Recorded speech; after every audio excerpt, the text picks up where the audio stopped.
नमस्कार साथियों, आज हम फिर से इसी कड़ी में आगे बढ़ते हुए BSc BEd second year maths उत्तर कलन हमारी बुक चल रही है साथियों, और इसका चैप्टर नंबर फर्स्ट रीमान समाकल।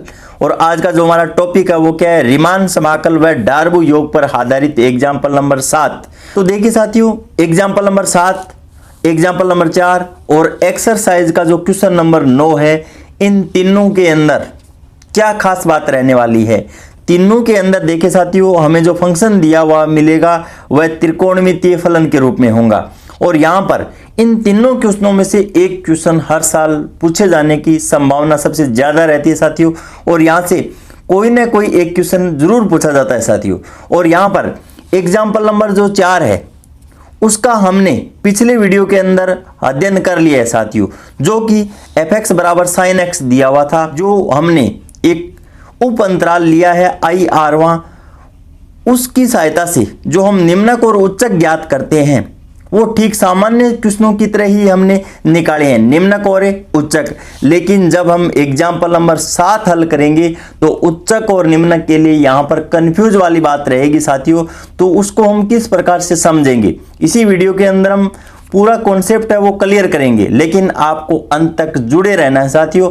और इससे पहले आपको पीछे वाला जो वीडियो है वो जरूर देखना होगा साथियों। तो यहाँ पर देखिए साथियों, निम्नक और उच्चक के लिए मैं यहाँ पर एक बार आपको कॉन्सेप्ट दे देता हूँ, पीछे भी मैंने बताया था।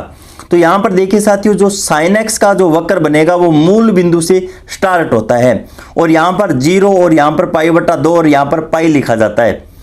तो यहाँ पर देखिए साथियों, जो यहाँ पर साइन का जो मैक्सिमम मान है वो π/2 पर हमें यहाँ पर प्राप्त हो रहा है, और यहाँ पर 0 और π/2 के बीच में अनेक बिंदु होंगे। तो देखिए साथियों, मैंने r-1 π/2n लिख दिया है। तो यहाँ पर जो पार्टीशन किया हमने, तो वो इनके बीच में कहीं ना कहीं बिंदु आएंगे, और इससे ठीक अगले वाला बिंदु है वो r π/2n होगा। तो यहाँ पर जब हम बाईं ओर से दाईं ओर जाएंगे तो साइन के अंदर 0 से π/2 अंतराल के अंदर साथियों यहाँ पर मान है वो ग्राफ बढ़ता जाएगा। यहाँ पर आप देख सकते हो इतने भाग को मैंने क्या किया है, छायांकित किया है। तो यहाँ पर तो निम्नक तो यही रहने वाला है और उच्चक यही रहने वाला है, लेकिन क्वेश्चन नंबर 7 के अंदर तो उच्चक और निम्नक यही बिंदु रहने वाला है। वो किस प्रकार से, इसी बात पे आज हम चर्चा करेंगे। तो एग्जाम्पल नंबर 7 देखिए साथियों, एग्जाम्पल नंबर 7, यदि फलन f 0 π/4 पर निम्न प्रकार परिभाषित है और fx बराबर यहाँ पर cos x sin x, cos x तब आएगा जब x क्या है, एक रेशनल नंबर या प्रीमेय संख्या है, और sin x जब आएगा साथियों जब x एक इरेशनल या एक x अपरिमेय संख्या है। और प्रूव दैट हमें सिद्ध करना है कि small f not equal to belongs to r 0 से π/4। तो सर्वप्रथम हमें कोई भी क्वेश्चन क्यों न दिया हो रीमान समाकल से संबंधित, तो सर्वप्रथम तो हम अंतराल चेक करते हैं, और उस अंतराल के अंदर हमें कोई विभाजन या पार्टीशन करना होता है साथियों। तो हमारे पास अंतराल क्या है, 0 से लेकर π/4 का कोई विभाजन या पार्टीशन p बराबर। और पार्टीशन करने के लिए देखिए साथियों, हमारे पास एक फॉर्मूला ये होता है कि जब हमें पार्टीशन करना हो तो हम h बराबर b-a और बट्टा n, अगर हमें कोई भी सेवरत अंतराल दिया गया उसको हम n समान भागों में व्यक्त करते हैं, तो यहाँ पर h बराबर b-a और बट्टा n इस फॉर्मूले का उपयोग करते हैं। यहाँ पर देखिए साथियों, b सेवरत अंतराल अगर मैंने a और b लिया है तो यहाँ पर b तो अंतिम बिंदु है और a क्या है, प्रारंभिक बिंदु है। और यहाँ पर जो हमें सेवरत अंतराल दिया गया है साथियों वो 0 से लेकर π/4 दिया गया है। तो यहाँ पर a का काम तो शून्य कर रहा है और b का मान है वो π/4 होगा। तो यहाँ पर देखिए साथियों, h बराबर π/4 - 0 और बट्टा n। तो यहाँ से देखिए साथियों π/4n हमारा अंतराल निकल कर आ गए हैं।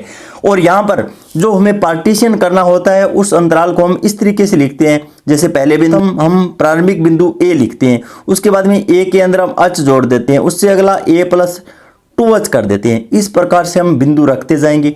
तो यहाँ पर a का अर्थ, यहाँ पर जो हमें सर्वप्रथम सेवरत अंतराल का प्रथम बिंदु दिया गया उसको लिख देंगे 0। उसके बाद में 0 के अंदर हम हमारे पास जो अंतराल यहाँ पर हमने निकाला है उसको ऐड कर देंगे, तो यहाँ पर π/4n निकल कर आ जाएगा।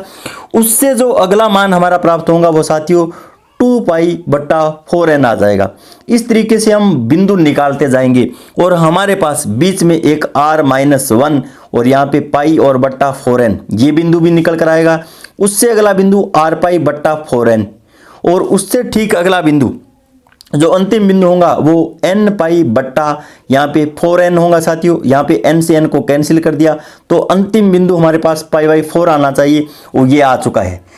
इस तरीके से हमें पार्टीशन कर लेने के बाद में यहाँ पर सर्वप्रथम हमें जो उप अंतराल लेना होता है वो आरवा उप अंतराल हम अलग से लिख लेते हैं साथियों।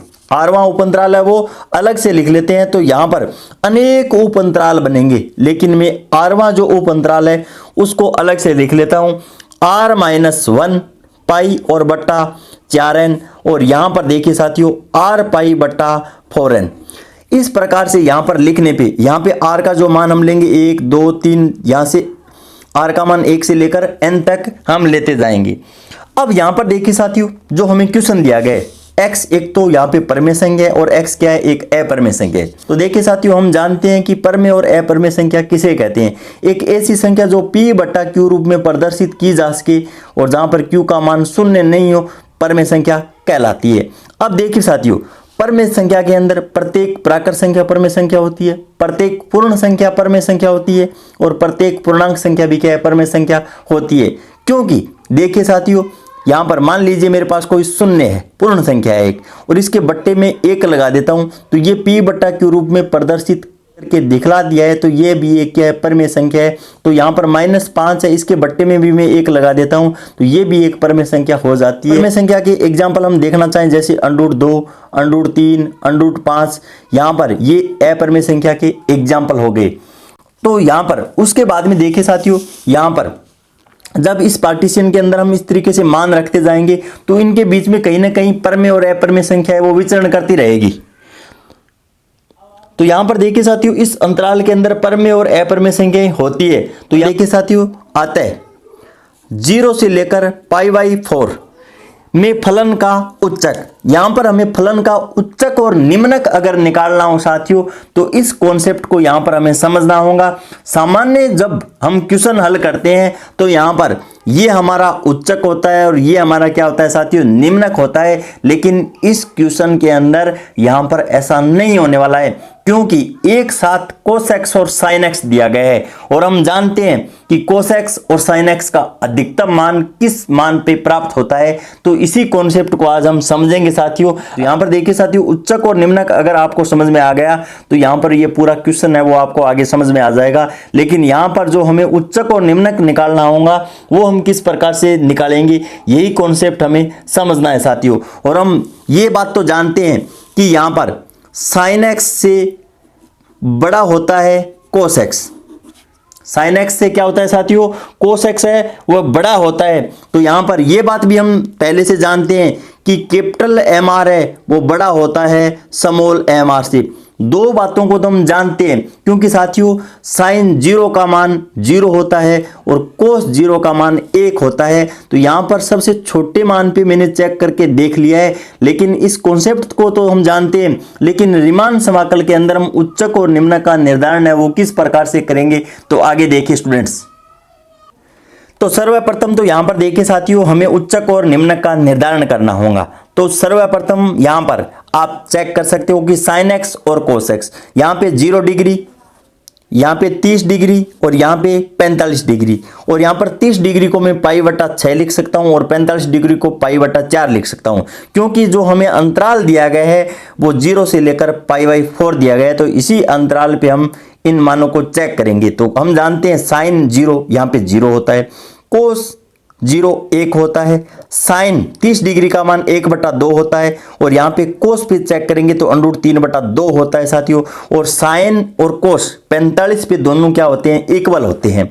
तो इस प्रकार देखिए साथियों यहाँ पे 1/2 को मैं 0.5 कह सकता हूँ और √3/2 को जब हम सरलीकरण करेंगे क्योंकि √3 का मान साथियों 1.732 होता है और जब हम 2 का भाग लगाएंगे तो 0.86 निकल कर आ जाएगा। और यहाँ पे √2 का मान 1.414 होता है, जब हम 1 के अंदर भाग देंगे तो 0.7 आता है लगभग। तो इस प्रकार यहाँ से शून्य मान, यहाँ पे 0.5, यहाँ पे 0.7 है। इस प्रकार साइन का जो वक्र है वो मूल बिंदु से, यहाँ पर आप चेक कर सकते हो कि साइन का जो वक्र बनता है वो मूल बिंदु से स्टार्ट होता है साथियों, और इस तरीके से यहाँ पर जो मान है वो π/2 पे मैक्सिमम होता है। और यहाँ पे देखिए साथियों जो वक्र है वो बढ़ते क्रम में हमें प्राप्त होगा। क्या है? बढ़ते क्रम में हमें प्राप्त होगा। लेकिन जो कोस का जो वक्र बनेगा वो यहाँ पर आप चेक कर सकते हो साथियों कि मैक्सिमम मान से क्या होता है? स्टार्ट होता है। तो यहाँ पर कोस 0 की जो वैल्यू होती है वो 1 होती है साथियों। यहाँ पर अधिकतम मान से वो फिर वक्र क्या है? नीचे यहाँ पर घटते क्रम में आएगा। क्या आएगा? घटते क्रम में आएगा। तो इस प्रकार आप साइन एक्स और कोस एक्स को वक्र की सहायता से भी समझ गए होंगे कि यहां पर किस प्रकार से मान घटता है और किस प्रकार से बढ़ता है। लेकिन हमें तो जो अंतराल दिया गया है वो 0 से लेकर π/4 दिया गया है। तो यहां पर देखिए साथियों, सर्वप्रथम तो ये बात तो आपको क्लियर हो गई होंगी कि जो निम्नक का काम है वो तो यहां पर साइन करेगा और उच्चक का काम है वो क्या करेगा साथियों?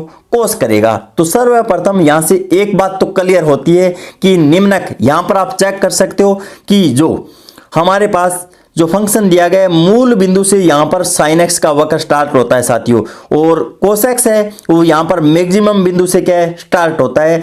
तो यहां से एक रिजल्ट तो ये निकल कर आ गया कि जो निम्नक का काम करेगा, निम्नक, तो वो तो यहां पे साइन एक्स करेगा, और उच्चक का काम है वो साथियों कोस एक्स से करेगा।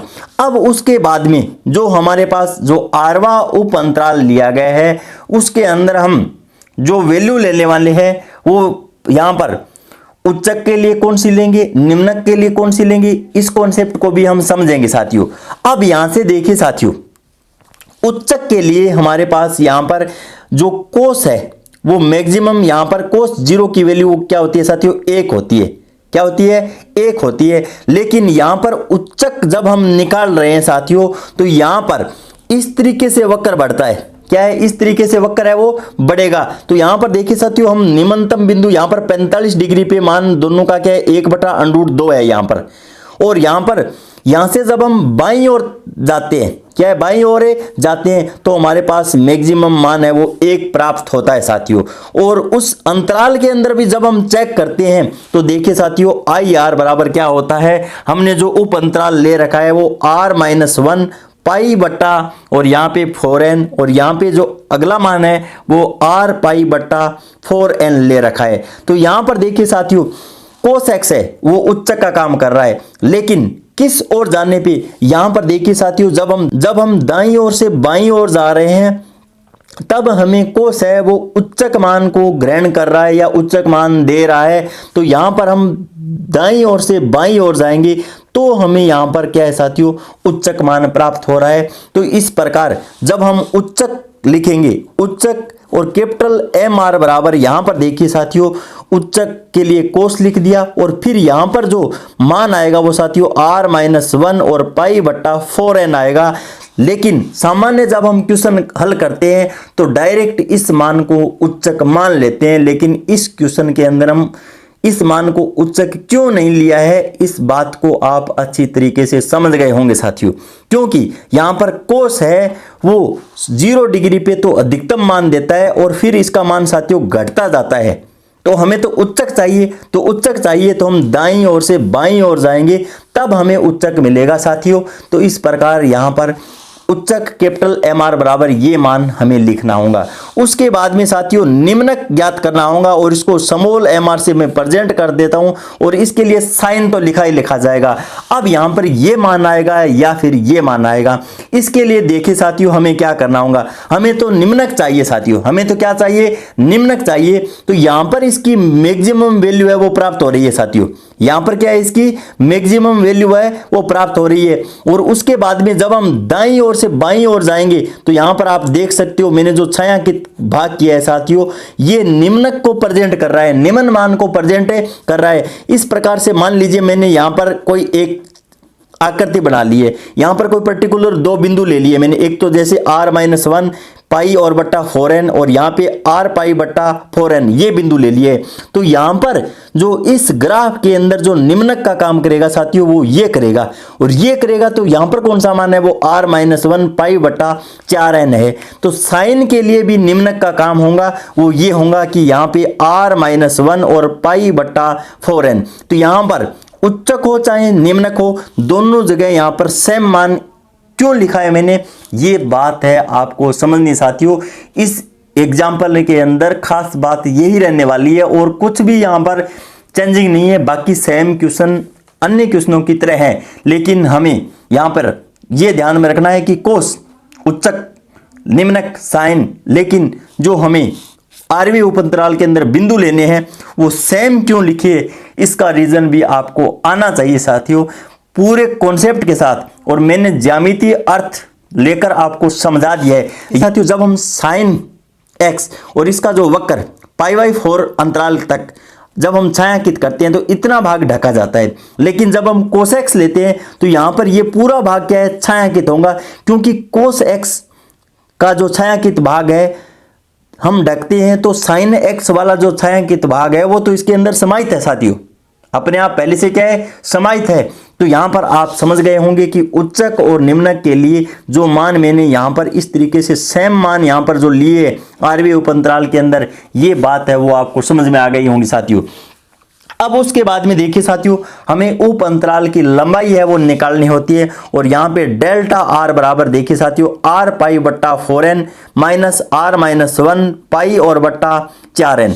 इसको आगे सरलीकरण कर लेते हैं। तो देखिए साथियों यहाँ पर 4n हम लघुत्तम ले लेंगे, 4n क्या ले लेंगे लघुत्तम ले लेंगे। यहाँ पर r पाई और माइनस r पाई और प्लस पाई, तो यहाँ पे आर पाई से आर पाई कैंसिल हो गया, तो यहाँ पे पाई बट्टा 4n ये उप अंतराल की लंबाई है वो निकल कर आ गई साथियों। उसके बाद में अब हमें क्या करना होगा, अब यू एफ पी मतलब अपर फंक्शन और पार्टीशियन, यहाँ पर यूएफपी का फॉर्मूला हम जानते हैं सिग्मा, आर का मान 1 से लेकर n तक और यहाँ पे कैपिटल एम और डेल्टा आर लिख देंगे साथियों। और कैपिटल एम आर का मान अभी हमने निकाला है साथियों और डेल्टा आर का मान भी हमने निकाल रखा है। तो सिग्मा आर का मान 1 से लेकर n तक और कैपिटल एम आर साथियों यहाँ पे कोस r-1 और पाई और बट्टा 4n और इनटू यहाँ पे उप अंतराल की लंबाई है वो क्या है साथियों पाई बट्टा 4n।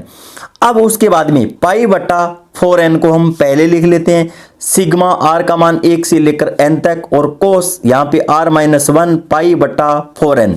अब यहाँ पर r का मान साथियों हम 1 से लेकर n तक यहाँ पर पुट कर देंगे। पुट करने के बाद में देखिए साथियों जब हम पहला मान पुट करेंगे तो r बराबर 1 पुट करने पे 1 माइनस 1 0, यहाँ पे कोस 0, यहाँ पर एक स्पेशल टाइप की सीरीज बनेगी। तो कोस 0 और प्लस का चिन्ह, उसके बाद में कोस पाई बट्टा 4n और उसके बाद में कोस 2 पाई बट्टा 4n। इस तरीके से देखिए साथियों हमारे पास जो अंतिम बिंदु होगा वो कोस n-1 और पाई बट्टा 4n।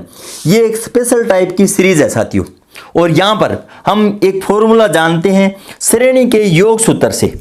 यहां पर देखिए साथियों श्रेणी के योग सूत्र से, और श्रेणी का जो योग सूत्र होता है वो क्या होता है देखिए साथियों यहां पर कोस एल्फा प्लस बीटा और plus cos alpha plus 2 beta बराबर एक फॉर्मूला होता है साथियों। वो क्या होता है देखिए यहां पर कोस एल्फा प्लस n-1 बट्टा 2 और बीटा, और यहां पर साइन n बीटा बट्टा 2 और मैन बट्टे के अंदर साइन बीटा बट्टा 2। अगर हम कोस का फॉर्मूला लगा रहे हैं साथियों तो यहां पर कोस आएगा, जब हम साइन का फॉर्मूला लगा रहे हैं तो यहां पर साइन आ जाएगा। बाकी जो टर्में हैं वो तो चाहे कोस हो चाहे साइन हो सेम आने वाली है। तो इस प्रकार मैं आशा करता हूं कि श्रेणी का जो योग सूत्र है वो आपको पहले से याद होगा। और यहां से देखिए साथियों अगर हम इस श्रेणी की इस श्रेणी से तुलना करते हैं तो यहां पर एल्फा का मान है वो 0 आ जाता है और बीटा का मान है वो पाई बट्टा 4n निकल कर आ जाता होगा। तो यहाँ पर देखिए साथियों, जब हम तुलना करते हैं तो यहाँ पर इस श्रेणी की इस श्रेणी से तुलना करते हैं तो अल्फा का मान यहाँ से 0 आ जाता है और बीटा का मान है वो पाई बट्टा 4n निकल कर आ जाता है। उसके बाद में इस फॉर्मूले के अंदर हम यहाँ पर मान पुट कर देंगे, तो मान पुट करने के बाद में यहाँ पर आगे क्या रिजल्ट निकल कर आएगा देखिए साथियों।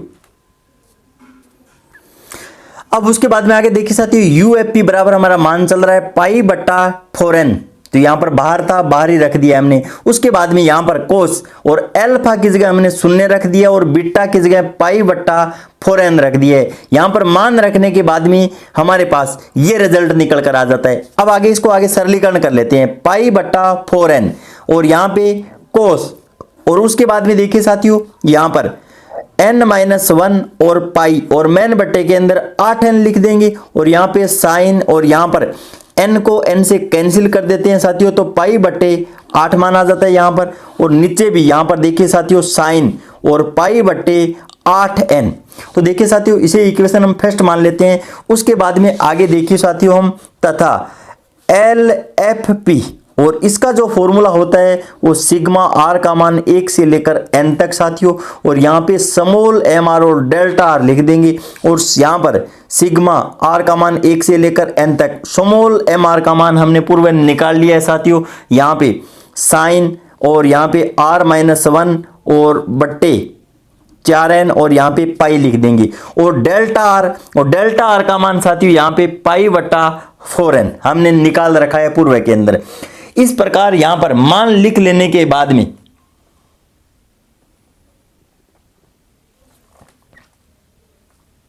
तो देखिए साथियों पाई बट्टा 4n को बाहर लिख लेते हैं और सिग्मा r का मान 1 से लेकर n तक, यहां पे साइन और r-1 और पाई और बट्टा 4n, यहां पर r का मान 1 से लेकर n तक हमें पुट करना होगा, तो पाई बट्टे 4n। यहां पर एक स्पेशल टाइप की सीरीज बनेगी साथियों, वो सीरीज क्या बनेगी, यहां पर सर्वप्रथम हम r का मान 1 पुट करते हैं तो 1-1 0, तो साइन 0 क्या होता है साथियों 0 होता है। उसके बाद में यहाँ पे साइन और यहाँ पे r का मान 2 रखने पे देखिए साथियों 2-1 यहाँ पे पाई बट्टा 4n आ जाएगा। फिर उससे अगला मान हम r का मान है वो 3 रखेंगे, तो हमारे पास एक स्पेशल टाइप की सीरीज बनेगी। इस तरीके से मान हम पुट करते जाएंगे, तो यहाँ पे साइन और यहाँ पे n-1 और पाई बट्टा 4n, और यहां पर स्पेशल टाइप की सीरीज के लिए हमारे पास एक श्रेणी सूत्र होता है साथियों। क्या होता है श्रेणी सूत्र होता है, यहां पे हम साइन 0 रख देंगे साथियों, और यहां से हम एक श्रेणी सूत्र ये जानते हैं कि साइन अल्फा प्लस बीटा और plus sine alpha plus 2 beta, और इसका एक फॉर्मूला ये होता है साथियों यहां पर साइन अल्फा प्लस n-1 बट्टा 2, तो यहां पर देखिए साथियों अल्फा प्लस n-1 बट्टा 2 और बीटा, और यहां पे साइन n बीटा बट्टा 2 और मैन बट्टे के अंदर साइन बीटा बट्टा 2। ये फॉर्मूला आपको पहले से याद होना चाहिए साथियों, और इस फॉर्मूले के अंदर हम यहां पर मान रख देंगे। लेकिन यहां पर इस श्रेणी और इस श्रेणी की जब हम तुलना करते हैं तो यहां से अल्फा का मान 0 आता है, जबकि बीटा का मान पाई बट्टा 4n आता है साथियों। अब हमें कुछ ही नहीं करना है साथियों, यहां पर अल्फा की जगह 0 और बीटा की जगह यहां पे पाई बट्टा 4n मान है वो पुट करना होगा। तो यहां पर देखिए साथियों मान पुट कर देंगे तो LFP बराबर पाई बट्टे 4n यहां पर बाहर चल रहा है, साइन यहां पे अल्फा का मान हमारे पास 0 है और प्लस का चिन्ह n-1 बट्टा 2, बीटा का मान यहां पे पाई बट्टा 4n, साइन यहां पर देखिए साथियों फॉर्मूला हमारा क्या होता है n बट्टा 2, यहां पे बीटा का मान पाई बट्टा 4n और मैन बट्टे के अंदर साइन, तो यहाँ पे बीटा बट्टा 2, तो यहाँ पर 1/2 इंटू बीटा का मान पाई बट्टा 4n रख दिए। अब आगे इसको यहाँ पर सरलीकरण कर लेते हैं, यहाँ पर पाई बट्टे 4n बाहर चल रहा है साथियों, यहाँ पे साइन। अब यहाँ पर इसको सरलीकरण कर लेंगे, तो यहाँ पर इसको सरलीकरण करने पे देखिए साथियों यहाँ पर n पाई बट्टा 8n माइनस और यहाँ पे पाई बट्टा 8n और यहाँ पे साइन और यहाँ पे n से n को कैंसिल कर देंगे तो यहाँ पे पाई बट्टा 8 मान आता है, और मैन बट्टे के अंदर साइन और यहाँ पे पाई बट्टा 8n। अब उसके बाद में देखिए साथियों यहाँ पर n से n को कैंसिल कर देंगे तो यहाँ पे पाई बट्टा 4n और यहाँ पे साइन पाई बट्टा 8 माइनस पाई बट्टे 8n और यहाँ पे साइन और पाई बट्टा 8 और मेन बट्टे के अंदर साइन और पाई बटा 8n। यहाँ पर देखिए साथियों, जो यहाँ पर बुक के अंदर क्वेश्चन किया गया है वहाँ पर साइन 0 इस टर्म को छोड़कर किया गया है साथियों। तो हम क्यों छोड़ें इस टर्म को? साइन 0 और प्लस साइन पाई बटा 4n, ये टर्म हमें यहाँ पर श्रृंखला के रूप में दी गई है। तो यहाँ पर जो मूल श्रृंखला से जब हम तुलना करेंगे साथियों, तो यहाँ से अल्फा का मान 0 और बीटा का मान है वो पाई बटा 4n निकल कर आएगा। जबकि क्वेश्चन के अंदर यहाँ पर पहली टर्म को छोड़ा गया है साथियों। तो क्यों छोड़ा गया है, इसका रीजन हमें पता होना चाहिए। तो देखिए साथियों, मैं यहाँ पर छोड़कर नहीं करने वाला हूँ, मैं डायरेक्ट जो मूल समीकरण हमें प्राप्त होंगी उससे तुलना करके निकालेंगे। तो यहाँ पर हमारा रिजल्ट कुछ भी आए, लेकिन यहाँ पर हमें कॉन्सेप्ट है वो क्लियर होना चाहिए साथियों। तो यहाँ पर इस तरीके से अब हम जानते हैं, क्योंकि साइन a माइनस बी एक फॉर्मूला हम जानते हैं साथियों, साइन कोस b, और यहाँ पर माइनस है तो माइनस लगा देंगे, प्लस है तो प्लस, साइन कोस और कोस और यहाँ पे साइन लिखा जाएगा। a का मान यहाँ पर पाई बटा 8 कर रहा है, जबकि b का काम है वो पाई बटा 8n कर रहा है। देखिए साथियों, आगे इस फॉर्मूले की सहायता से हम प्रसार कर भी सकते हैं और प्रसार न करें तो भी हमारा काम चल जाएगा। क्योंकि साथियों आगे साथियों जब हम n tends to infinity limit लगाएंगे तो यहाँ पर ये रिजल्ट देखिए साथियों, यहाँ पर शून्य बन जाएगा। और ये रिजल्ट अगर शून्य बन गया तो यहाँ पर देखिए साथियों प्रसार करने की कोई हमें आवश्यकता ही नहीं है। तो हमारा रिजल्ट है डायरेक्ट में यहाँ पर पाई बट्टे 4n, तो यहाँ पर बाहर चल रहा है। और उसके बाद में देखिए साथियों, यहाँ पर साइन पाई बटा 8 इंटू साइन पाई बटा 8 ये रिजल्ट बचता है हमारे पास। तो इसको मैं डायरेक्ट साइन स्क्वेयर पाई बटा 8 लिख सकता हूँ। और मेन बट्टे के अंदर यहाँ पे साइन और पाई बटा 8n चल रहा है। और इसको इक्वेशन सेकंड मान लेता हूँ। इसको इक्वेशन क्या मान लेता हूँ साथियों? सेकंड। ये हमारा LFP है। क्या है? LFP है।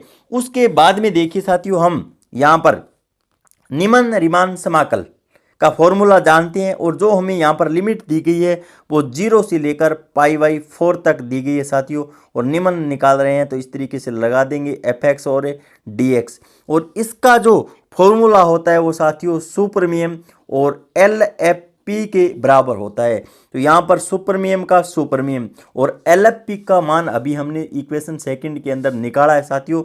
तो यहाँ पर पाई बट्टे 4n और यहाँ पर साइन स्क्वायर पाई बट्टे 8 और मेन बट्टे के अंदर साइन और यहाँ पे पाई बटा 8n।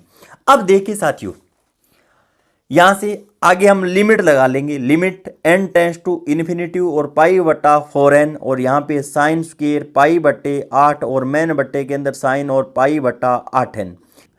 उसके बाद में देखिए साथियों, अगर हमें लिमिट की जो सामान्य प्रॉपर्टीज होती है उनका अगर हमें नॉलेज है तो यहाँ से कुछ मान है वो कैंसिल हो जाएंगे। वो किस प्रकार से? देखिए साथियों, अगर हमें यहाँ पर ऊपर पाई बटा 8n अगर हमें प्राप्त हो जाए तो हम जानते हैं कि साइन पाई बटा 8n और यहाँ पर ऊपर पाई बटा 8n बना दें तो ये मान है वो साथियों 1 बन जाएगा। क्या बन जाएगा? 1 बन जाएगा। तो इस प्रकार से यहाँ पर देखिए साथियों, मैं अंश और हर को दोनों तरफ 2 से के गुणा करवा देता हूं। तो हमारे पास यहाँ पर limit n tends to infinity और ये ऊपर जो मान है वो पाई बटा 8n और यहाँ पर नीचे जो मान है वो साथियों देखिए यहाँ पे साइन और पाई बटा 8n बन रहा है और इनटू यहाँ पे 2 और साइन स्क्वायर पाई बटा 8 ये रिजल्ट बन जाएगा हमारे पास। और ये इतना मान है वो साथियों क्या हो जाएगा? Limit n tends to infinity के लिए 1 हो जाएगा। तो यहाँ पर देखिए साथियों, हमारे पास ये रिजल्ट शेष रहता है। तो यहाँ पर हमें क्या करना होगा साथियों? हम जानते हैं क्योंकि कोस 2 थीटा बराबर होता है 1 माइनस 2 साइन स्क्वायर थीटा। तो यहाँ से देखिए साथियों, यहाँ पर 2 साइन स्क्वायर थीटा और इसका मान है वो 1 माइनस कोस 2 थीटा निकल कर आता है साथियों। तो यहाँ पर हम 2 साइन स्क्वायर और थीटा की जगह यहाँ पर पाई बटा 8 मान दिया गया है। तो यहाँ पर इस फॉर्मूले के अंदर मान पुट कर देंगे। तो देखिए साथियों, यहाँ पे 1 माइनस कोस और 2 और थीटा का मान यहाँ पर पाई बटा 8 दिया गया है साथियों। तो इसको आगे और सरलीकरण कर लेते हैं। 1 माइनस यहाँ पे कोस, यहाँ पे पाई बटा 4, तो यहाँ पर 1 माइनस और कोस 45 का मान हम जानते हैं साथियों 1/√2 होता है और इसे इक्वेशन हम 3 मान लेते हैं साथियों। ये हमारे पास निम्न रीमान समाकलन निकल कर आ गया है। यहाँ पर ये मान है वो समाकलन 0 से लेकर π/4 f(x) बराबर हमारा मान चल रहा है साथियों। तो इसे इक्वेशन हमने थर्ड मान लिया है। उसके बाद में ठीक इसी प्रकार ऊपरी रीमान समाकल ज्ञात कर लेते हैं 0 से लेकर π/4 यहाँ पे बार f(x) dx बराबर, इसका जो फॉर्मूला होता है वो इन्फिमम और यहाँ पर UFP लिखा जाएगा साथियों, और इन्फिमम का तो इन्फिमम और UFP का मान हमने पूर्व निकाला है साथियों। UFP का मान यहाँ पर हमारे पास कितना है π/4n और यहाँ पे कोस n-1 और बट्टे के अंदर 8n और पाई साइन और π/8 और मेन बट्टे के अंदर साथियों साइन और π/8n। उसके बाद में देखिए साथियों यहाँ पर हम लिमिट ले लेते हैं n टेंस टू इन्फिनिटी और यहाँ पे π/4n और कोस n-1 और पाई और बट्टा 8n और यहाँ पे साइन और π/8 और मेन बट्टे के अंदर साइन और यहाँ पे π/8n।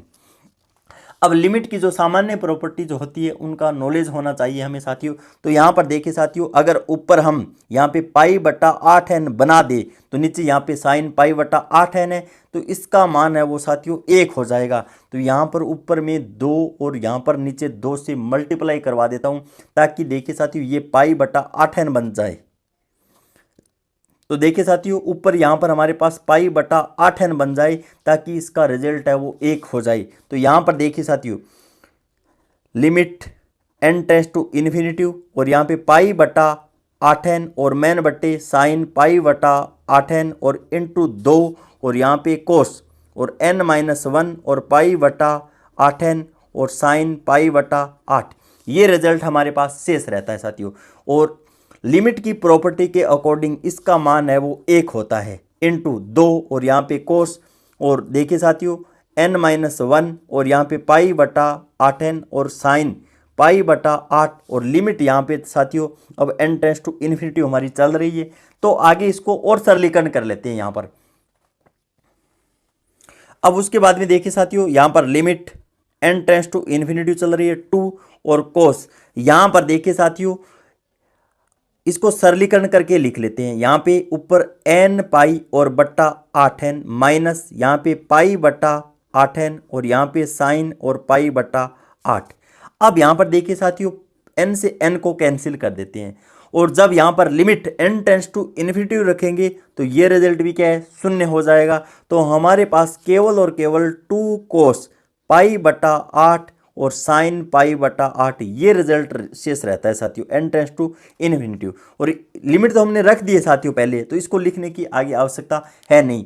अब हमारे पास इसका मान चाहिए और इसके लिए एक फॉर्मूला ये होता है साथियों, हम जानते हैं क्योंकि 2 sine x into cos x बराबर साइन 2x होता है। क्या होता है? साइन 2x होता है। यहाँ पर x का जो काम है वो π/8 कर रहा है, तो यहाँ पर इसके अंदर हम मान रख देंगे। तो देखिए साथियों यहाँ पे साइन और 2 और इंटू x का मान यहाँ पर π/8 कर रहा है, तो यहाँ पर साइन और यहाँ पे π/4 और साइन 45 का मान हम जानते हैं साथियों कितना होता है 1/√2 होता है, और इसे इक्वेशन हम 4 मान लेते हैं। बाद में देखिए साथियों यहाँ पर समीकरण 3 और 4 से समाकलन 0 से लेकर π/4 यहाँ पर निम्न रीमान समाकल लिख रहे हैं, तो यहाँ पर इस तरीके से चिन्ह लगा देंगे f(x) dx बराबर ऊपरी रीमान समाकल यहाँ पर f(x) dx बराबर यहाँ पे समाकलन 0 से लेकर π/4 f(x) dx।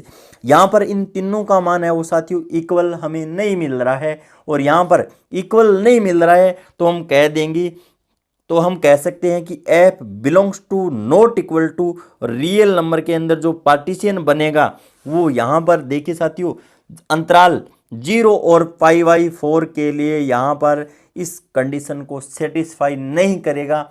तो यहाँ पर मैं आशा करता हूँ कि एग्जाम्पल नंबर 7 है वो आपको अच्छी तरीके से समझ में आ गया होगा साथियों। अगर देखिए साथियों बुक के अंदर यहाँ पर क्या किया है, साइन 0 तो लिखा है लेकिन इस टर्म को गायब कर दिया है। लेकिन इसको गायब क्यों किया है साथियों, इसका रीजन हमें पता होना चाहिए। लेकिन साथियों मैंने यहाँ पर देखिए साथियों इस टर्म को गायब करके नहीं हल करवाया है आपको। यहाँ पर मैंने अल्फा का मान 0 रखा है, जबकि बीटा का मान है वो मैंने यहाँ पर π/4n रखा है। इस तरीके से जब हम इस एग्जाम्पल को हल करते हैं तो भी हमारा आंसर है वो करेक्ट आ रहा है, लेकिन बुक वाले ने तो डायरेक्ट यहाँ पर इस तरीके से कर दिया है। और यहाँ पर पाई वाई 2 नहीं आएगा साथियों, n/2 आएगा। यहाँ पर n-2 लिख रखा है, यहाँ पर भी 2 नहीं आएगा, n-1/2 आएगा। इस तरीके से यहाँ पर जो बुक के अंदर मिस प्रिंट हुई है उनको सही कर लेना साथियों। और यहाँ पर इस टर्म को तो किताब वाले ने गायब कर दिया है, क्योंकि इसने इसको प्रथम पद माना है। फिर इसके अंदर यहाँ पर अगला पद है वो यहाँ पर 2π/4n आएगा, तो यहाँ पर बीटा का मान है वो π/4n, इसने यहाँ पर इस तरीके से किया है। लेकिन मैंने यहाँ पर जो ऑथेंटिक तरीके से जो आपका जो बेस फॉर्मूला है उसी पे लेकर मैंने हल करके बताया आपको। मैं आशा करता हूँ कि एग्जाम्पल नंबर 7 है वो भी आपको समझ में आ गया है साथियों। पढ़ाई के अंदर मन तभी लगेगा जब हम कोई भी चीज़ को आनंद लेकर पढ़ते हैं, तभी हमें कोई चीज़ है वो समझ में आती है साथियों। इन्हीं शब्दों के साथ जय हिंद, जय भारत।